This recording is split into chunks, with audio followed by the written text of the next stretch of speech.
క్రీస్తునందు ప్రియమైనటువంటి సహోదరి సహోదరులందరికీ ప్రభునామన శుభములు తెలియజేస్తున్నానండి. మరి ఒకసారి దేవుని వాక్యానికి మీరు చోటిచ్చి మీరు టీవీ ట్యూన్ చేయటం ద్వారా దేవుని వాక్యాన్ని వినటానికి, వాక్యాన్ని పంచుకోవటానికి దేవుడు మనకిచ్చిన కృపను బట్టి మరొకసారి మీకు వందనాలు తెలియజేస్తున్నాను. వాక్యాన్ని పొందాలండి. దయచేసి ప్రకటన 2వ అధ్యాయం 3 నుంచి 6 వరకు. ఇది ఎఫెసు సంఘపు దూతకు రాసిన ఉత్తరం అండి. ఇది చూద్దాం. 3వ వచనం. నీవు సహనము కలిగి నా నామము నిమిత్తము భారము భరించి అలయలేదని నేను ఎరుగుదును. అయినను మొదట నీకుండిన ప్రేమను నీవు వదిలితివని నేను నీ మీద తప్పు ఒకటి మోపవలసి ఉన్నది. నీవు ఏ స్థితిలో నుండి పడితివో అది జ్ఞాపకం చేసుకొని మారు మనసు పొంది ఆ మొదటి క్రియలను చేయము. అట్లు చేసి నీవు మారు మనసు పొందితేనే సరి, లేని ఎడల నేను నీ యొద్దకు వచ్చి నీ దీపస్తంభమును దాని చోటు నుండి తీసివేతును. ఎంత భయంకరమైన మాట అండి. జాగ్రత్తగా ఉన్నాం. ఈ వాక్యాన్ని మనం ధ్యానించుకుందాం. దేవుడి వాక్యమును దీవించుగాక. ప్రార్థన చేసుకుందాం. ప్రేమగల ప్రియ పరలోకపు తండ్రి, జీవముల దేవా, మీకు స్తోత్రాలు. ఈ లేఖన భాగాలను విరిచి మాకు వడ్డించండి. దాసుడు బట్టి అయోగ్యుడు కనుక నీ దాసుని మీ రక్తంతో కడిగి శుద్ధీకరించి రక్త ప్రోక్షణ ఆశిస్తుండగా మీ సహాయాన్ని కోరుతున్నాం బాబు. ఆత్మదేవ, నీ దాసుని నీ సులువు చాటును మరుగుపరుతుంది. నీ ఆత్మతో అభిషేకించి నీ దాసుని నియమించినటువంటి పలికిన మాటలు ప్రభువా మా అందరికీ దీవెనకరంగా తండ్రి ఆశీర్వాదకరంగా మార్చి అనేకను ఉజ్జీవింపచేసి మిమ్మల్ని బలపరిచి ఆశీర్వదించమని ప్రతి ఒక్కరితో సూటిగా మాట్లాడమని నీ లేఖనాల నుంచి తండ్రి మాకు కావాల్సిన ఆదరణ వాక్యాలు, హెచ్చరిక వాక్యాలు దయచేసి మమ్మల్ని బలపరచమని మహిమ ఘనత ప్రభావాలు మీకు ఆరోపిస్తూ యేసు నామములో వేడుకుంటున్నాం తండ్రి. ఆమేన్. మనం జాగ్రత్తగా గమనించినట్టయితే ప్రియులారా, ఆది కాండానికి మనం వెళ్ళి చూసినట్టయితే మొదటి అధ్యాయంలో 7 దినముల స్టోరీ ఉంటుంది. అంతండి 6 దినములు దేవుడు సృష్టి అంతా చేసి 7వ దినమున విశ్రాంతి తీసుకుంటున్నట్టు కనపడుతుంది. అలాగే ఆఖరి పుస్తకమైనటువంటి ప్రకటన 66వ పుస్తకంలో దీన్ని ఏం రాస్తాడంటే 7 సంఘాలకు ఉత్తరాలు రాస్తాడు. అది బైబిల్ యొక్క బ్యూటీ. ఫస్ట్ చాప్టర్ ఫస్ట్ బుక్లో 7 దినముల కథ రాస్తే ఆఖరి బుక్ వచ్చేటప్పటికి 7 సంఘాలకి ఆత్మదేవుడు ఉత్తరాలు రాస్తున్నాడు. ఎన్ని ఆత్మలు? 7 ఆత్మలు గలవాడు 7 సంఘాలకు లెటర్స్ రాసేటువంటి పుస్తకం ప్రకటన. ఇందులో 2వ అధ్యాయంలో మనం చూస్తే ఒక ఎఫెసు సంఘం దూతకి లెటర్ రాస్తున్నాడు. ఇందులో సారాంశం ఏంటంటే ముందు మంచి మాట చెప్తున్నాడు. నీ క్రియలను, నీ కష్టమును, నీ సహనము నేను ఎరుగుతున్న 2వ వచనం చెప్తున్నాడు. ఇవన్నీ బాగానే తర్వాత అన్ని బాగానే ఉన్నాయి. కానీ 3వ వచనం వచ్చి నువ్వు సహనము కలిగి నా నామ నిమిత్తము భారము భరించి అలయలేదని నీవు నేను ఎరుగుతుందని చెప్పి అంటున్నాడు. Is giving a good certificate. కానీ ఒక చిన్న మాట చెప్తున్నాడు. అయినను మొదట నీకున్న ప్రేమను నీవు వదిలితివి అని నేను నీ మీద తప్పు ఒకటి మోపవలసి ఉన్నది. ఆ తప్పు ఒకటి మోపుతున్నాడండి.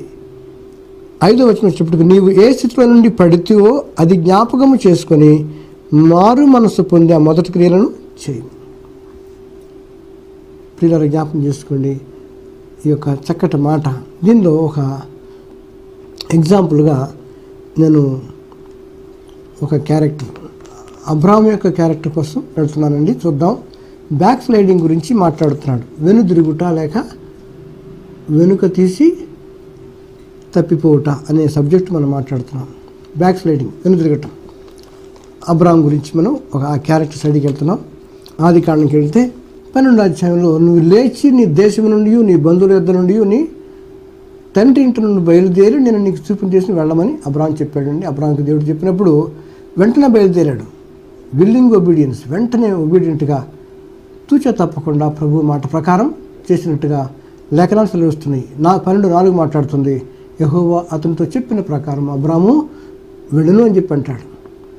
ఎంతో సంతోషమైన మాట. విశ్వాసులకు మనం కూడా అబ్రాహాము యొక్క సంతానం అవుతున్నాం. ఎప్పుడంటే క్రీస్తు యొక్క రక్తంలో కడగబడినప్పుడు అబ్రాహాము యొక్క సంతానం నుండి వారసత్వంలో మనం కూడా పాలు పొందులు పంచుతున్నట్టుగా లేఖనాలు సెలవిస్తున్నాయి. అయితే ఇక్కడ 7 రకాల బ్లెస్సింగ్స్ ఉన్నాయి. చక్కటి బ్లెస్సింగ్స్, ఎంతో దీవెనకరమైనటువంటి ఆశీర్వాదాలు. నిన్ను గొప్ప జనముగా చేసి నిన్ను ఆశీర్వదించిన నామమును గొప్ప చేయుదును. నీవు ఆశీర్వాదంగా ఉందువు, నిన్ను దూషించు వారిని శపించదును, నిన్ను ఆశీర్వదిస్తానని చెప్పంటూ భూమి యొక్క సమస్త వంశం నుండి యందు ఆశీర్వించబడిన అబ్రాహాముతో అనగా అంటాడు. ఎలా జరుగుతుందండి? ఈ భూమి యొక్క సమస్త వంశంలో అబ్రాహాం కుటుంబం నుంచి వచ్చేవాడి ద్వారా బ్లెస్సింగ్స్ ఎలా పొందుతుందంటే, అబ్రాహాం పిల్లల కోసం దీవించబడుతుందంటే అది ఒప్పుకుంటాం. కానీ ప్రపంచంలో అన్ని జాతులు అన్ని కులాల వాళ్ళకి కూడా ఈ దీవెనలు వర్తిస్తాయంటే నమ్మశక్యం కాదు. కానీ గలతీ పత్రిక 3వ అధ్యాయంకి వచ్చేటప్పటికి అనేక సంతానములను చెప్పకుండా నీ సంతానము మూలముగా అని చెప్పినప్పుడు ఆ సంతానము క్రీస్తు అంటాడు. ఈ మాట ద్వారా 12వ అధ్యాయం 3వ వచనాలు మాట్లాడటం ద్వారా దేవుడు అబ్రాహాములో ఒక విత్తనం వేశాడు, వాక్యం అనే విత్తనం.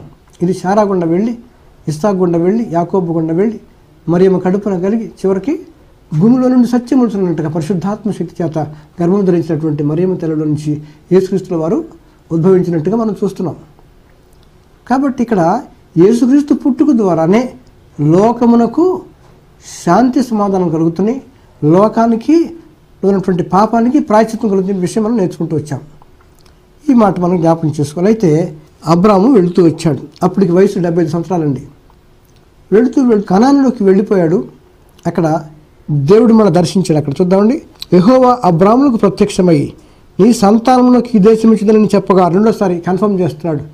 అప్పటికి పిల్లలు లేరండి, ముసలాడు, భార్య గొడ్రాలు, ఏ దిక్కులేనటువంటి స్థితిలో, సంటి చనిపోయినటువంటి స్థితిలో, ఏ ఆదరణ లేని స్థితిలో అబ్రాము ఉన్నప్పుడు దేవుడు దర్శించి అతన్ని బలపరుస్తూ వచ్చాడు. మళ్ళీ అంటున్నాడు సంతానానికి ఇస్తారని చెప్పి అన్నప్పుడు అతడు తనకు ప్రత్యక్షమైన యెహోవాకు ఒక బలిపీఠమును కట్టెను అంటాడు. ఈ యొక్క భక్తుల జీవితాలన్నీ బలిపీఠాలు కడుతూ వచ్చారు. అబ్రాహాం బలిపీఠం కట్టాడు, ఇస్సాకు బలిపీఠం కట్టాడు, అలాగే యాకోబు బలిపీఠం కడుతూ వచ్చాడు. బలిపీఠం అంటే ఆరాధనకు సాదృశ్యం కనపడుతుంది, బలి అర్పణ కోసం సూచన కనపడుతూ ఉంది. చివరికి ఆఖరిగా బలిపీఠం గొలుగొత్త కొండ మీద వేసే అక్కడ బలి అయిపోతున్నాడు. కాబట్టి లోకంలో ఉన్న మానవాళి పాపాలను ప్రాయశ్చిత్తం జరిగిపోతుంది గొలుగొత్త కొండలో. ఈ రీతిగా కడుతూ వచ్చినప్పుడు అక్కడ బలిపీఠం కట్టాడు. అక్కడ నుండి 8వ వచనం, అతడు బయలుదేరి బేతేలునకు తూర్పునకు ఉన్న కొండకు చేరి పడమటనున్న బేతేలునకు తూర్పునకున్న హాయికుని మధ్య ఒక గుడారము వేసి అక్కడ యెహోవాకు బలిపీఠమును కట్టి యెహోవా నామమున ప్రార్థన చేసి అంటాడు. బైబిల్లో ముచ్చటైన విషయం ఏంటంటే 7వ వచనములో బలిపీఠం కట్టాడు, 8వ వచనంలో కూడా బలిపీఠము కట్టాడు, ప్రార్థించాడు. గమనించాలి, 2 వాక్యాలు పక్క వచనాల్లో 7వ వచనంలో చూడండి బలిపీఠం కట్టాడు, ఆరాధన సదృశ్యం. 8వ వచనం రాగానే బలిపీఠమును కట్టి అక్కడ యెహోవా నామమున ప్రార్థన చేశాను. ఆరాధన ప్రార్థన 2 జరిగింది 8వ వచనంలో. అక్కడ వరకు బాగానే ఉంది. 9 రాగానే అబ్రాము ఇంకా ప్రయాణం చేయొచ్చు దక్షిణ దిక్కుకు వెళ్ళిన అంటాడు. కనాన్ ఎంటర్ అయిపోయిన తర్వాత ఇంకా దేవుడితో కన్సల్ట్ చేసినట్టుగా మనకు లేఖనాన్ని ఇక్కడ కనపట్టలేదు. ఇంకా ముందుకు కిందకి వెళ్ళిపోతున్నాడు, దక్షిణ దిక్కు వెళ్ళిపోయాడట. 10వ వచనం రాగానే అప్పుడు ఆ దేశంలో కరువు వచ్చెను, ఆ దేశంలో కరువు భారంగా ఉన్నందున అబ్రాము ఐగుప్తు దేశంలో నివసించడానికి అక్కడికి వెళ్ళాను అంటాడు. కరువు వచ్చినప్పుడు అబ్రాము దేవుడిని కన్సల్ట్ చేయటం మానేశాడు. ఇప్పుడు దాకా బాగా నడిచాడు, తూచా తప్పకుండా దేవుని యొక్క వాక్యాన్ని అనుసరించి నడుస్తూ వచ్చాడు. కానీ ఎప్పుడైతే కష్టం వచ్చిందో, ఎప్పుడైతే ఇబ్బంది ఇరుకొచ్చిందో, ఇంకా తొందర వచ్చిందో అక్కడి నుంచి దేవునికి కన్సల్టేషన్ కట్ అయిపోయినట్టు కనపడుతుంది. ఇక్కడ చూద్దాం జరిగింది ఏంటో. ఇంకా దక్షిణకి వెళ్ళిపోయాడు. చివరికి ఏమైంది, అక్కడ బ్రతకటం కోసం కరువు వస్తే చచ్చిపోతాడేమో. ఇప్పుడు దాకా దేవుడికి బలిపీఠాలు కడుతూ ప్రార్థన చేసినటువంటి ఈ గొప్ప వ్యక్తి అబ్రాము, విధేయతకు మారిపోయినటువంటి అబ్రాము, యెహోవా అతనితో చెప్పిన ప్రకారం అబ్రాము వెళ్ళని చెప్పినటువంటి అబ్రాము ఇప్పుడు తప్పిపోతున్నట్టు కనపడుతుంది. ఇంకా కిందకి వెళ్ళిపోతున్నాడు, కరువు వచ్చింది. He didn't consult the lord. చూస్తే ముందుకు వెళ్ళిపోతున్నప్పుడు ఆ దేశంలో ఐగుప్తులో ప్రవేశిస్తున్నాడు 11వ వచనంలో. అప్పుడు ఎంటర్ అయ్యే ముందు ఒక మాట అంటున్నాడు సారాయితో, నువ్వు నా చక్కని దాని ఎరుగుదము, ఐగుప్తులను చూచి ఈమె అతని భార్య అని చెప్పి నన్ను చంపి నిన్ను బ్రతికించారు. నీ వల్ల నాకు మేలుకొన్నట్లు, నిన్ను బట్టి నేను బ్రతుకున్నట్లును నీవు నా సహోదరు అని దయచేసి చెప్పమన్నాడు. ఎంత భయంకరం అండి. కష్టం వస్తే దానికి ఏం చేయాలో ఉపాయాలు వెతుకుతూ వచ్చాడు అబ్రాం. ఈ విధేయత అంతా, ఈ ప్రార్థన అంతా, ఆరాధన అంతా ఏమైపోయింది తెలియదు, కానీ దయచేసి చెప్పమని రిక్వెస్ట్ చేసుకున్నాడు భార్యని. చూడు జరిగిన కథ ఏంటంటే, ఆ తర్వాత ఆ యొక్క ఐగుప్తులో ప్రజలంతా కూడా, అప్పటికి వయసు 75 ఏళ్ళు అబ్రాంకి సుమారుగా ఉంటుందండి, శారాకి 65 ఏళ్ళు, 10 ఏళ్ళు తేడా ఉంది. 65 ఏళ్ళు ఉన్నటువంటి శారాని పొగుడుతూ వచ్చారు. ఏం అందగత్తి అండి, ఎంత బ్యూటిఫుల్గా ఉంది, ఇంత అందమైనటువంటి సొగసరి, ఇంత అందగత్తి ఎక్కడ లేరు మన దేశంలో అని చెప్పేసి పొగుడుతూ వచ్చారు ప్రజలు. అక్కడితో ఆగకుండా మీరు ఆలోచించండి, బజార్లో ఒక ఆవిడ వెళ్తుంటే ఏం అందగత్తెలు అనుకున్నట్టు ఎంత అందంగా ఉండాలా? కొన్ని 30 ఏళ్ళకి 25 ఏళ్ళకి అందంగా ఉందంటే మనం ఒప్పుకుంటాం. 65 సంవత్సరాల శారా ప్రజల దృష్టికి ఎంతో అందంగా కనపడుతుందట. తర్వాత జరిగింది ఏంటంటే, ఇంకా కాస్త ముందుకు వెళ్ళేటప్పటికి అధికారులు గమనించారు ఇదంతా. ఐగుప్తులో అఫీషియల్స్ కూడా వాడు ప్రధానులు వాళ్ళంతా చూసి, అమ్మో చాలా అందగత్తే అండి అందరూ అనుకుంటుంటే విన్నా, మేము కూడా చూసాము అని చెప్పి ఫరోకి చేరవేశారు ఈ వార్త. ఫరోకి ఏం చేశాడంటే, రాజు కాబట్టి వెంటనే శారాన్ని తెప్పించుకున్నాడు, ఆ ప్యాలెస్లో పట్టుకుపోయాడు. చివరికి ఏమైపోయింది, కింద ఏడుస్తూ కూర్చున్నాడు అబ్రాహం. ఎందుకండి ఏడుపు? నువ్వు దేవుణ్ణి కన్సల్ట్ చేయలేదు కాబట్టి నీకు ఏడుపు వస్తూ ఉంది. కష్టం వచ్చినప్పుడు నువ్వు దేవుని దగ్గరికి రాలేదు కాబట్టి నీకు ఏడుపు వస్తూ ఉంది. అలాగే మన జీవితాల్లో కూడా నడుస్తూ నడుస్తూ వచ్చిన తర్వాత ఎక్కడో చోట ఆగిపోయినట్టయితే నష్టపోతామని ప్రభు మనకి వాక్యం ద్వారా సెలవిస్తున్నాడు. ప్రేమైన దేవుని బిడ్డలు గమనించండి. ఆ రీతికి వెళ్ళిన తర్వాత దేవుడు మాత్రం విడిచిపెట్టాడు. ఎందుకంటే వాగ్దానం చేసిన వాడు నమ్మతగినవాడు. ఆయన ముందు చెప్పాడు, నేను దీవిస్తాను, నీ సంతానాన్ని బ్లెస్ చేస్తాను, నీలో నుంచి నేను పుడతానని చెప్పాడు. చెప్పాలండి, ఇంకో రకంగా చెప్పాలంటే అబ్రాహం నీలో నుంచి నేను యేసుక్రీస్తుప్పుడు నేను పుడతానని చెప్పినట్టే 12వ అధ్యాయం 1-3 వచనాలు చదివితే నీ సంతానం అంటే నేనే అని చెప్పాడు. ఆ విత్తనం వేశాడు. విత్తనము దేవుని వాక్యం అని చెప్పేసి లూకాసు వార్త 8వ అధ్యాయం 11 మాట్లాడుతుందండి. ఆ యొక్క యేసుక్రీస్తు వారు రావాలి ఇందులో నుంచి. కాబట్టి దేవుడు చూస్తూ ఊరుకోలేదు. ఎందుకంటే శారాన్ని చెరపట్టబెడితే దేవుడు నిస్సహాయుడు ఊరుకుంటే అది ఆయనకి అవమానకరంగా ఉండదు. కాబట్టి శారాన్ని పవిత్రంగా ఉంచాలనుకున్నాడు. కాబట్టి గాడ్ హ్యాజ్ ఇంటర్ఫియర్డ్. ఇక్కడ ప్రార్థన చేయకపోయినా కానీ ఆయన ఇంటర్ఫియర్ అవుతున్నాడు. చూడండి 17వ వచనం చూస్తే, అయితే యెహోవా అబ్రాము భార్య అయిన శారాయిని బట్టి ఫరోను అతని ఇంటి వారిని మహావేదన చేత బాధించను. ఎంత బ్యూటిఫుల్ వర్స్ అండి. ఎంత వేదన పెట్టాడు, ఎంత బాధించి మనం వర్ణించలేమన్నమాట. ఏ రోగాలు పెట్టాడు, ఏ గడ్డలు పెట్టాడో, వారి మనశ్శాంతి లేకుండా దిక్కు దోచకుండా ఏడుస్తూ లబో దిబోమంటున్నారంతా. ఎవరండి వీడన్నంతా? ఫరోను అతని ఇంటి వారిని. తప్పు చేసింది ఫరో, ఈ ఇంటి వారిని బాధ పెడుతూ మహావేదనకు గురి చేశాడట. ఎంత గొప్పది! దేవుని నామానికి మహిమ కలుగును. పిల్లలు గమనించండి, మనం చేసే తప్పులు అలాగే ఉంటాయి. మొదట్లో ప్రార్థన బాగా ఉంటుంది, రక్షించబడిన కొత్తలో పరుగులు పెడుతూ నువ్వు ప్రార్థనకి వెళ్తుండేవదేమో, మీటింగ్స్ పెడితే పరిగెడుతూ వెళ్ళేవాడివేమో, ప్రార్థనకి ఆసక్తి చూపించాడేమో, గంటలు గంటలు వాక్యం చదివాడేమో. ఈనాడేమైపోయింది ఆ ప్రార్థన? కష్టం రాగానే, బాధ రాగానే నీ ప్రార్థన మానేస్తున్నావేమో, మందిరానికి వెళ్ళటం మానేస్తున్నావేమో, ఇంకా ఏమి బైబిల్ నుంచి పక్కకి పెట్టేస్తున్నావేమో, ఇంకా ఏమి దేవుడిని చెప్పి నువ్వు దూరం వెళ్ళిపోతున్నావేమో. అలా వెళ్ళిపోతున్నప్పుడు సాతాను నిన్ను ఇంకా దూరం చేసి భ్రష్టు పట్టించి దేవుడికి దూరంగా చేసేసి నరకానికి అతను లాక్కుపోతాడని చెప్పి ప్రభు పేరట మనం చేస్తున్నాను. పిల్లరా గమనించండి, అలా ఉండకూడదని లేఖనాలు చెప్తున్నాను. ఎందుకంటే 1 కొరింథీ 10:11 మాట్లాడుతుంది. ఎందుకు ఈ కథలను చెప్తున్నావు ప్రభు అంటే అంటాడు, ఈ సంగతులు దృష్టాంతములుగా వారికి సంభవించి యుగాంతమందున్న మనకు బుద్ధి కలుగుటకై వ్రాయబడిని చెప్పి అంటాడు. ఎందుకు అబ్రాహాం ఇస్సాకు చదువుకుంటున్నావు అంటే వాళ్ళు చేసిన తప్పులు మనం చేయకూడదని చెప్పేసి హెచ్చరిస్తూ వచ్చాడు. తర్వాత చూసినట్టయితే ఈ గొప్ప దేవుడు అండి వదిలేస్తుంటే అబ్రాహాంకి హెల్ప్ చేయకుండా ఉంటే ఏమైపోయాడు? భ్రష్టు పెట్టి ఉండేవాడు, చాలా చెరచబడి ఉండేది. చివరికి లేఖనాలన్నీ ఎంతో ఇదైపోయాడు, పాడైపోయాడు ఏమో. కానీ ఈ జీవం గల దేవుడు, మాట తప్పని దేవుడు, మార్పులేని దేవుడు, దయా దాక్షిణ్యమైనటువంటి మహాదేవుడు యెహోవా ఆనాడు ఇంటర్ఫియర్ అయిపోయి ఫరోను ఫరో కుటుంబమును ఇంటి వారిని మహావేదన చేత బాధించాను. చేసింది ఫరో, ఇంటి వారిని మొత్తం బాధించాడట. అలాగే దానికి రివర్స్లో వచ్చినట్టయితే నోవహుతో మాట్లాడుతూ దేవుడు అంటాడు, నోవహు, ఈ తరం వారిలో నా ఎదుట నీవే నీతిమంతులుగా కనపడితివి గనుక నీ ఇంటి వారి నిమిత్తము ఒక ఓడను సిద్ధపరచుకొని చెప్పి 7వ అధ్యాయం మొదటి నుంచి మాట్లాడుతుంది ఆదికాండం. చూడండి, ఒక వ్యక్తి కనుక నీతిమంతులుగా ఉంటే కుటుంబం అంతా కాపాడుతానని చెప్పి అష్యూరెన్స్ బైబిల్లో ఉంది. ఒక స్త్రీ, ఒక తల్లి నీతిమంతురాలు కనపడితే, కమిట్మెంట్ ఉంటే, దేవునితో సహవాసం చేసి రక్షణ పొందుంటే పిల్లలంతా రక్షించబడతారని ఒక నిరీక్షణ కలదని చెప్పి ప్రభు పేరిట మనం చేస్తున్నారు. అలాగే యజమానుడు రక్షించబడితే భార్య పిల్లలు రక్షించబడతారు అనేటువంటి విషయాన్ని మనం జ్ఞాపకం చేసుకుంటున్నాం. రివర్స్లో వస్తే చేసిన తప్పు అయితే ఫరో అయితే ఏం చేస్తున్నాడు దేవుడు? ఫరోను అతని ఇంటి వారిని మహావేదన చేత బాధించాడట. ఎంత గొప్ప దేవుడు అండి. అందుకే నా మాట గైకునే వాళ్ళ మీద, నా మాట ప్రకారం జీవించే వాళ్ళకి 1000 తరాల్లో కృప చూపిస్తా అన్నాడు. నా మాట వినకుండా విగ్రహారం చేస్తే ఒకవేళ తిరిగిపోతే 3-4 తరాల వరకే బాధిస్తాడట. ఎంత న్యాయం గల దేవుడు, ఎంత గొప్ప దేవుడు, ఎంత ప్రేమ గల దేవుడు. వర్ణించలేము దేవుని ప్రేమను, ఆయన ప్రేమను వర్ణించలేము. ఆయన ప్రేమ స్వరూపి, నీ కొరకు నా కొరకు ఈ లోకానికి వచ్చి ప్రాణం పెట్టినప్పుడు యేసుని మనం జ్ఞాపకం చేసుకోవాలి. ప్రేమను దేవుని బిడ్డలారా గమనించండి. ఇంకా కాస్త ముందుకు వెళ్దాం. కింద ఏడుస్తూ కూర్చున్నాడు. ఎప్పుడైతే వేదనలు వచ్చినాయో, దుఃఖం వచ్చిందో ఫరోకు అర్థమైపోయింది. దర్ ఇస్ సంథింగ్ రాంగ్ జరిగింది చెప్పేసి అప్పుడు గ్రహించి అంటున్నాడు. చూడండి 18 వచ్చి రాగానే అప్పుడు ఫరో అబ్రాహాముని పిలిపించి, నువ్వు నాకు చేసినది ఏమిటి, ఈమె నీ భార్యను నాకెందుకు తెలుపలేదు అని చెప్పి కోప్పడ్డాడు.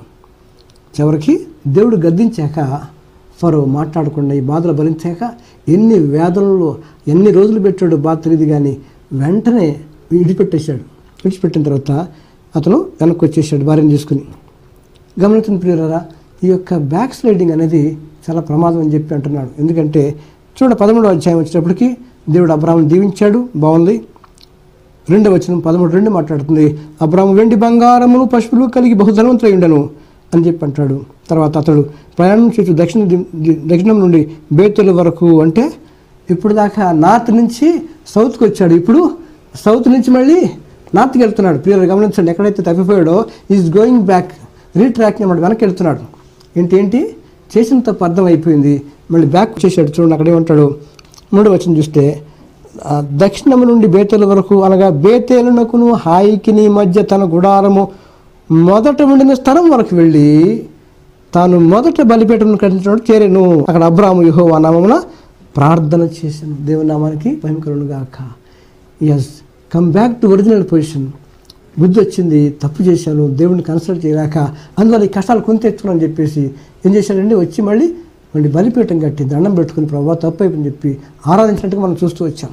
అలాగే మన జీవితాల్లో ఎక్కడ తప్పిపోతున్నాము, మొదట ఉన్నటువంటి ప్రార్థనలు ఉందా లేదా, ఎందుకు స్లిప్ అయిపోతున్నాం అని చెప్పేసి ఆలోచించుకోవాల్సిన ప్రభు పేరిట మనం చేస్తున్నాం. అలాగే ఈ సంఘాన్ని కూడా హెచ్చరిక చేసింది, అదే హెచ్చరిక చేశాడు. మొదట ఉన్న ప్రేమ నీకు లేదు, మొదట ఉన్న ప్రార్థన మనకు లేదేమో, మొదట ఉన్న విశ్వాసం మనకు లేదేమో, విశ్వాసం పంచబడిపోయిందేమో, రోగం వచ్చి ఇంకా ఇబ్బంది పడుతున్నప్పుడు దేవుడు విడిచిపెట్టేసేవేమో, కష్టాలు వచ్చినప్పుడు, ఆర్థికంగా చితికిపోయినప్పుడు, ఉద్యోగం పోయినప్పుడు, వ్యాపారం నష్టం వచ్చినప్పుడు, కృంగిపోయినప్పుడు, సాతాను శోధిస్తున్నప్పుడు నువ్వు తిరిగి మొదటి విశ్వాసం నుంచి కోల్పోయి నువ్వు భ్రష్టురాలు అయిపోకుండా దేవునికి దూరం అయిపోతున్నావు. ఆలోచించుకో ప్రియ సహోదరి సహోదరుడా, అట్టి పరిస్థితి వద్దమ్మా బాబు. నీకు చెప్తున్నాను వాక్య ప్రకారంగా ఏమంటే తిరిగి మళ్ళీ రమ్మంటున్నాడు. ఎక్కడైతే నువ్వు స్లిప్ అయిపోయావో ఇప్పటికీ పర్వాలేదు, తిరిగి మళ్ళీ ఆ మొదటి స్థానానికి వచ్చేయమంటున్నాడు. అబ్రాహాము చేసింది అదే, తిరిగి మళ్ళీ బ్యాక్ వచ్చాడు. అయ్యా, నిన్ను కన్సల్ట్ చేయకుండా, నిన్ను ఆలోచించకుండా, ప్రార్థించుకోకుండా నేను బుద్ధిహీనుండే, నేను ఇంకా దక్షిణానికి వెళ్ళిపోయాను, అవసరం లేదు, అక్కడ నన్ను నష్టపోయాను, కరువు వచ్చింది, అన్యులను ఆశ్రయించాను, అక్కడ నేను దెబ్బతినిపోయాను, నా భార్యను చెరపట్టారని చెప్పేసి దుఃఖపడి వచ్చి పశ్చాత్తాపడి ఉంటాడని చెప్పి ప్రభు పేరట మనం చేస్తున్నాను. కాబట్టి ప్రియ సహోదరి సహోదరుడా, నీ జీవితంలో ఎలా ఉందో, మొదట్లో ఉన్నటువంటి ఆ వేడి చలారిపోయిందేమో, కష్టం రాగానే నువ్వు కుంగిపోతున్నావేమో, నీ బిడ్డల విషయం ఏదైనా బాధపడుతున్నావేమో, కానీ నీకున్న మొదటి ప్రేమ చల్లారిపోకుండా చూసుకోమని ఎఫెసీయులకు రాసినాను లేఖను మనం జ్ఞాపకం చేసుకుంటున్నాం. తిరిగి రమ్మంటున్నాడు. అయ్యా, ప్రయాసపడి భారం మోసుకున్న సమస్త జనుడా నా యొద్దకు మీరు రండి అని చెప్పి పిలిచే యేసు ప్రభు యొక్క వాక్యాన్ని, ఆ యొక్క స్వరాన్ని మనం విందాం, వెనక్కి వచ్చేద్దాం, తిరిగి మనం మొదటి క్రియలు చేయమంటున్నాడు. అంటే ఏంటి, తిరిగి ఆ మొదటి ఉన్న ఆసక్తిని మళ్ళీ కలిగి ఉండాలా, ఆశతో మనం ప్రార్థించాలా, వాక్యాలు చదవాలా, కుటుంబ ప్రార్థన మళ్ళీ తిరిగి రిస్టోర్ చేసుకోవాలా, అలాగే ఎక్కడైతే తప్పిపోయామో స్లిప్ అయిపోయామో మళ్ళీ కుటుంబ ప్రార్థన మళ్ళీ స్టార్ట్ చేయాలా. ఎప్పుడు అంటుంటాను నేను, the family that praise together stays together అని చెప్పి అంటాడు.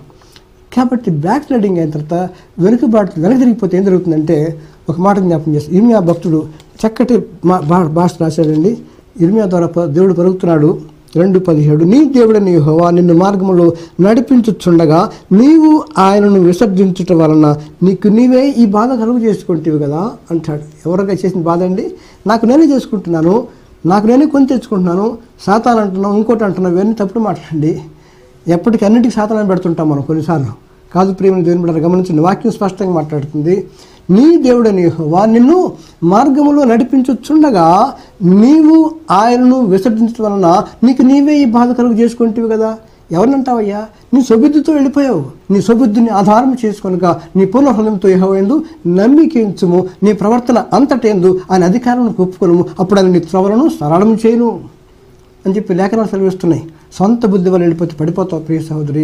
ప్రభు మీద ఆనుకోవటం నేర్చుకో. ఎవరిని మనస్సు నీ మీద ఆనుకోనునో వారిని నువ్వు పూర్ణ శాంతి గల వాళ్ళగా కాపాడదు. యెషయా 26 మాట్లాడుతుందండి, జ్ఞాపకం చేసుకున్నాం.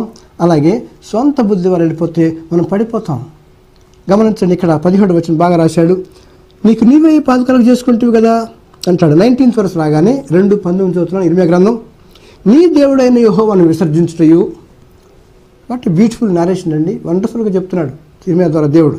నీ దేవుడైన యెహోవాను విసర్జించుటయు, నీకు నా యెడల భయభక్తులు లేకుండుటయు, నీ బాధకును శ్రమకును కారణముగునని నీవు తెలుసుకొని గ్రహించినట్లు నీ చెడుతనం నిన్ను శిక్షించును, నీవు చేసిన ద్రోహమును నువ్వు గద్దించునని ప్రభువును సైన్యములకు అధిపతి యెహోవా సెలవిచ్చున్నాడు. దేవుని నామానికి మహిమ కలుగును గాక. ఎవరి ప్రమేయం లేదు, నీవే కొని తెచ్చుకుంటున్నావు అని చెప్పేసి లేఖనాలు సెలవిస్తున్నాయి. ఈ అబ్రహాము చూసినట్టయితే తనకు తనే వెళ్ళిపోయాడు. He didn't consult the heavenly father. అప్పుడు దాకా ఉన్నటువంటి దేవుడిని కన్సల్ట్ చేయకుండా వెళ్ళిపోతే కష్టాలు కొని తెచ్చుకున్నాడు. చివరికి ఏమన్నాడు, బుద్ధి వచ్చినప్పుడు అలాగే తప్పు ఎన్నుకుమాడు కతికెళ్ళినప్పుడు కూడా అదే అవుతుంది. నేను వెళ్ళిపోతాను నాన్నగారు నా ఆస్తి పంచిందంటే మరి మాట్లాడకుండా ఆ గొప్ప తండ్రి ఆ యొక్క చిన్న కుమారుడు కోరికను తీర్చి ఆస్తి పంచిస్తూ వెళ్ళిపోయాడు. నో అని చెప్పి అనలేదు. ఈనాడు ఎంతోమంది నో అంటున్నారు కాబట్టే తిరిగి కొడుకులు కూతుళ్ళు వచ్చి తండ్రులను చంపేస్తున్నారు ఆస్తుల కోసం. వాడు ప్రాణాలు తీసేస్తున్నారు, జైలు పాలవుతున్నారు. న్యూస్ వింటున్నాం, టెలివిజన్లో పేపర్లు వస్తున్నాయి. కానీ ఆ తండ్రి ఎందుకో బైబిల్ చూసినట్టయితే మరి మాట్లాడకుండా నువ్వు పాడు చేసుకుంటావు ఆస్తి, వద్దురా బాబు అని మనం మాట్లాడకుండా ఆస్తి పంచిచ్చినట్టుగా లేఖనాలు సెలవుస్తున్నాయి. కానీ ఇప్పుడు ఏమైందండి, వెళ్ళాడు, పందులు పుట్టుదాకా వెళ్ళిపోయాడు. తిరిగి ఏమన్నాడు, బుద్ధి వచ్చినప్పుడు అని చెప్పి రాస్తాడు. ఎంత గొప్ప దేవుడు అండి. తిరిగి వచ్చినప్పుడు ఆ తండ్రి ఆయన మెడ మీద పడి ముద్దు పెట్టుకొని అతను ఆహ్వానించి తిరిగి తన బిడ్డగా స్వీకరించాడు. అలాగే ప్రియ సహోదరి సహోదరుడా, నీవు నేను ఒకవేళ అటువంటి స్థితిలో ఉన్నావేమో నువ్వు జ్ఞాపకం చేసుకో, పడిపోతే తిరిగి లేవాలని చెప్పి అంటున్నాడు. ఈ భాష చక్కగా మాట్లాడుతున్నాడు. ఈ 19 వచ్చింది చూడండి. నీ దేవుడు యెహోవాను విసర్జించటయు నీకు నాయడల భయభక్తులు లేకుంటయు. దేని కారణం అంట, బాధకును శ్రమకును కారణమగునని నీవు తెలుసుకొని గ్రహించున్నట్లు నీ చెడుతనం నిన్ను శిక్షించును, నీవు చేసిన ద్రోహములను గద్దించునని ప్రభువును సైన్యములకు యెహోవా సెలవిస్తున్నాడు. కాబట్టి రక్షించబడినటువంటి నీవు ప్రియ సహోదరి ఎవరైనా సరే ఎక్కడ ఉన్నప్పటికీ వాక్యం ఉంటున్నటువంటి ప్రియ బిడ్డలు జ్ఞాపకం చేసుకోండి. ఎక్కడ స్లిప్ అయిపోయావో, వాక్యానికి దూరం అయిపోయావో, మందిరానికి దూరం అయిపోయావో, కానుకలు ఇవ్వటం మానేసేవేమో, చర్చికి వెళ్ళటం మానేసేవేమో, నీకున్న కష్టాలను బట్టి, ఇబ్బందులను బట్టి, ఇరుకులను బట్టి, అనారోగ్యం బట్టి, వ్యాపారంలో నష్టపోవటాన్ని బట్టి, కుంగిపోవటాన్ని బట్టి నువ్వు ఆత్మహత్యకి పురుకురపడుతున్నావేమో, సైతాన్ నేను లాక్కెళ్ళిపోతున్నాడేమో, దేవునికి నీకు దూరం పెరిగిపోయిందేమో. కానీ ఇప్పటికైనా అంటున్నాడు, దేవుడు మాట్లాడుతున్నాడు, అమ్మ తిరిగిరా బాబు, you come back to me, వచ్చేసే అంటున్నాడు. నువ్వు మారు మనసు పొంది తిరిగి నా వైపు రమ్మంటున్నాడు. అందుకని ప్రభువు చూడు మాట్లాడిన సేవకు వచ్చినప్పుడల్లా, అయ్యా పరలోక రాజ్యం సమీపించింది కనుక అయ్యా మారు మనసు పొందండి అని చెప్పి అంటాడు. అపోస్తలుల కార్యాలు రాస్తాడు 238 or 40 రాస్తాడు. అక్కడ ఏమంటాడంటే చక్కటి లేఖన భాగం, మూర్ఖులకి తరం వారికి వేరై రక్షణ పొందులని చెప్పి అంటాడు. ఈ తరం వారికి ఎంత మంచి దేవుడు అండి. ఇంకా లోకాచారాల్లో, లోక సంబంధమైనటువంటి క్రియల్లో ఈ క్లబ్బులు పబ్బులు యవనస్తులు పాడైపోతున్నారండి. భ్రష్టు పెట్టిపోయే రోజులు మనం ఉన్నాం. దినమును చెడ్డవి కనుక సమయమును పోనీయక అని రాస్తాడు దైవజనుడు ఎఫ్ఎస్సీ పత్రికలో 5:15. గమనించండి, ఏమైపోతుందో లోకం తెలియదు. రాకడ గుర్తులు స్పష్టంగా కనపడుతున్నాయి. బుద్ధి గల కన్నికలాగా తమ జీవితాన్ని దిద్దుకుంటూ తన సిద్ధులో నూనె పోసుకుని వెళుతూ ఉంటే రక్షించబడేటువంటి దీనిలో మనం ఉంటాం. తిరిగి రమ్మంటున్నాడు. ఎక్కడ పడిపోయావు అక్కడ తిరిగి నువ్వు లేచి మారు మనసు పొంది ఆ మొదటి క్రియ చేయమని చెప్పి పిలుస్తున్నాడు. ఆ మొదటి క్రియ చేస్తాకి ఇష్టపడుతున్నావా? ఎక్కడ మందులు మానేసావో, ఎక్కడ నువ్వు తొలగిపోతూ వచ్చావో, ఎక్కడ నువ్వు ప్రార్థనలో దిగజారిపోతూ వస్తున్నావో, ఈ కమ్ బ్యాక్ టు మీ అంటున్నాడు. నా వైపు రండి, నా వైపు తిరిగి రక్షణ పొందని చెప్పి పిలుస్తా ఉన్నాడు. అయ్యా భూలోక నివాసులారా అయ్యా అని పిలుస్తున్నాడు. సమస్త జనులారా నా వైపు చూచి రక్షణ పొందని చెప్పి అంటున్నాడు. ఎంత మంచి దేవుడు అండి. కనుక ప్రియ సహోదరి సహోదరుడా, ఇంకా నువ్వు తప్పిపోయి ఉంటే, దిగజారిపోయి ఉంటే మరొకసారి అవకాశం ఇస్తున్నాడు. రేపు నీది కాదు, ఇది రక్షణ దినం, ఇదే అనుకూల సమయం అని చెప్పి ప్రభు మాట్లాడుతున్నాడు. కనుక ఆయన వైపు తిరగండి, నా వైపు తిరిగితే నేను మీ వైపు తిరుగుతానని చెప్పి అనేక చోట్ల లేఖనం చెప్తుంది. కనుక ఆ క్రీస్తు రక్తంలో కడబండి నీవు స్లిప్ అయిపోతే మళ్ళీ బ్లాక్ స్లైడింగ్ వద్ద తిరిగి రమ్మంటున్నాడు. మళ్ళీ తీసుకుంటానని చెప్పి అంటున్నాడు. ఆయన తోసివేసే దేవుడు కాదు. నా ఎద్దకు వచ్చి వెళ్ళి నేను ఎంత మాత్రము తోసివేయాలని చెప్పినటువంటి లేఖనాలు. జీవాహారం నేనే, నా ఎద్దకు వచ్చేవాడు ఏమాత్రం నువ్వు ఆకలి కొనడు, నేను విశ్వాసం ఉంచేవాడు అన్నట్టుకుని దప్పికొని చెప్పండి. యేసుక్రీస్తు మాట మనం జ్ఞాపకం చేసుకున్నాం. రక్షణకర్త ఆయనే, సమాధానకర్త ఆయనే, నిరీక్షణకర్త ఆయనే. ఆమె ప్రేమామయుడు, కరుణామయుడు కనుక నిన్ను నన్ను ప్రేమించి పరలోకం విడిచిపెట్టి లోకానికి వచ్చి బలియాగం చేసి రక్తం చిందించి మనం విమోచించినటువంటి యేసు ప్రభువుని జ్ఞాపకం చేసుకున్నాం. తిరిగి ఆయన సన్నిధికి వచ్చి ప్రభా పాపినంటే క్షమించే దేవుడు కనుక 1 John 1:9 మాట్లాడుతుంది. మన పాపములను మనం ఒప్పుకునే ఎడల ఆయన నమ్మదగిన వాడు, నీతిమంతుడు కనుక ఆయన మన పాపములను క్షమించి సమస్త దుర్నీతులను మనం పవిత్రంగా చేయరని చెప్పి లేఖనాలు చదువుకున్నాం. అటువంటి కృప అలాగే సులువుగా చిక్కురుబెట్టి పాపాన్ని విడిచిపెడదాం. విశ్వాసమునకు కర్త దానిని కొనసాగించబడినటువంటి యేసు వైపు చూస్తూ మన ఎదురు ఉంచబడిన పందెంలో ఓపికతో పరిగెత్తు అట్టి కృప పరిశుద్ధాత్ముడు అందరికీ దయచేయనుగాక. Amen. Thank you very much. ప్రార్థన చేసుకుందామండి. కళ్ళు మూసుకోనండి. ప్రేమ గల ప్రియ పరలోకపు తండ్రి, నీ లేఖనాల ద్వారా ప్రభా తప్పిపోవటం గురించి మాట్లాడుతున్నావు. తిరిగి లేవమంటున్నావు. అబ్రహాము జీవితాన్ని మాకు చూపించావు. ఎఫెసీ సంఘాల గురించి మాతో మాట్లాడుతూ వచ్చావు. అయ్యా ఈ స్థితిలో పడిపోయావు, తిరిగి లేచి ఆ మొదటి క్రియలను చేయమని చెప్పి నువ్వు హెచ్చరిస్తూ వస్తున్నావు. అయ్యా మా ప్రియులు మేము ఎక్కడ తప్పిపోయామో మేము ఆత్మపరిశీలన చేసుకుంటూ అయ్యా జ్ఞాపకం చేసుకుని తిరిగి ప్రభా మేము చేసినటువంటి తప్పులన్నీ తెలుసుకుని ప్రభా నీ యందు తిరిగి వచ్చి నీ పాదసన్నిధికి జరిగి క్షమాపణ అడిగి తిరిగి నీ బిడ్డలుగా మీరు తిరిగి వచ్చి అయ్యా నీ సన్నిధికి వచ్చి ప్రార్థించే కృప దయచేయండి. వారి అక్కర్లన్నీ తీర్చండి. వారి మారు మనసు దయచేయండి. స్లిప్ అయిపోకుండా కాపాడండి. అయ్యా బ్యాక్ స్లైడింగ్ తీసివేయండి. అయ్యా చక్కటి లేఖన బాగా నిర్మాణం చూపిస్తూ వచ్చారు అయ్యా. దాన్ని బట్టి మీకు స్తోత్రాలు. ప్రియ బిడ్డలకు కావాల్సిన అక్కర్లన్నీ తీర్చండి అయ్యా. మారు మనసు దయచేయండి అయ్యా. రాకడ గురించి స్పష్టంగా ఉన్నాయి కనుక ఇప్పుడు ఏమవుతుందో తెలియని స్థితిలో దొంగ వలె వస్తా అన్నావు అయ్యా. భూకంపాలు, కరువులు అక్కడక్కడ తండ్రి విపరీతమైనటువంటి విషయాలు మాకు కనపడుతున్నాయి. భూకంపాలు వచ్చి ప్రపంచం అంతా తండ్రి మొత్తం వస్తాయని చెప్పేసి న్యూస్ పేపర్స్, టీవీ ఛానల్స్ చెప్తా ఉన్నాయి కనుక తండ్రి ఏ దేశం ఎప్పుడు ఏ టైమో తెలియదు కనుక అయ్యా మమ్మల్ని కృపతో జ్ఞాపకం చేసుకుని మా దేశాన్ని, మా రాష్ట్రాన్ని, మా ప్రజలు మీరు కాపాడుతుండండి అయ్యా. మారు మనసు అనుభవం దయచేయండి. మా బిడ్డలు మేమంతా రక్షించబడాలయ్యా. తప్పిపోయిన కుమారుడిగా మేము తిరిగి వచ్చేట్టుకు సహాయం దయచేసి మమ్మల్ని బలపరచమని మా ప్రియులందరూ కూడా దీవించి ఆశించమని అయ్యా. ఇబ్బందులు వాళ్ళు జ్ఞాపకం చేసుకుని వారి అక్కర్లను తీర్చండి అయ్యా. దేవుడు తన ఐశ్వర్యం చొప్పున క్రీస్తు యేసునందు మహిమలో మీ ప్రతి అవసరం తీర్చిన మాట ఫిలిప్పి 4:10 నెరవేర్చి బలపరచమని, నిన్ను స్వస్థపరిచేహో నేనైన మాట 15:20 కారణం నెరవేర్చమని, బాగు చేయమని. వ్యాపారంలో ప్రభా నష్టపోయిన బిడ్డలు జ్ఞాపకం చేసుకోండి. కుటుంబపోయిన వారిని జ్ఞాపకం చేసుకోండి. ఆత్మీయంగా పోగొట్టుకున్న వాళ్ళని ప్రభా, హాస్పిటల్లో రోగుల్ని, ఫ్రాక్చర్స్ అయ్యి అలాగే ఐసీయూలో బిడ్డలు జ్ఞాపకం చేసుకోండి అయ్యా. వృద్ధాప్యం వాళ్ళని జ్ఞాపకం చేసుకోండి అయ్యా. పిల్లలు లేకుండా, సంతానం లేకుండా బిడ్డలు బాధపడుతున్న ఏ శ్రమల వారి గర్భములు తెరుగుబడినగా కానీ ప్రదర్శించుకుంటూ గర్భాలు తెరవండి అయ్యా. అయ్యా రోగాలను బాగు చేయండి. నెమ్మది లేని కుటుంబాలు ఉన్నాయి, విడిపోయిన కుటుంబాలను తిరిగి కట్టండి అయ్యా. పాడిపోయిన దావీదు గుడారములు బాగు చేసి తిరిగి లేవనెత్తని చెప్పినటువంటి దేవుడు అయ్యా. ఆమోస్ 9:11 నెరవేర్చి బలపరచమని, దీవించమని, తండ్రి ఆశీర్వదించమని అయ్యా. ఈ యొక్క ప్రోగ్రాం చూస్తున్న ప్రతి బిడ్డను మీరు దర్శించి దీవించి బలపరచమని, అక్కర్లన్నీ కూడా నీ కృప తీర్చమని అయ్యా. మారు మనసు అనుభవం దయచేసి నీవు రక్షణగా అంగీకరించి తిరిగి నీ వైపు తిరిగి ప్రభా నీ వైపు ఆకర్షించబడి తిరిగి ఆ మొదటి క్రియ చేసేట్టుగా వారిని ప్రేరేపించమని బిడ్డలను మీ హస్తాల్లో పెడుతూ మా ప్రభువును, మా ప్రియ రక్షకుడైన యేసు పరిశుద్ధ నామంలో నిన్ను స్తుతించి ప్రార్థించి వేడుకుంటున్నాం తండ్రి. Amen. Thank you. God bless you.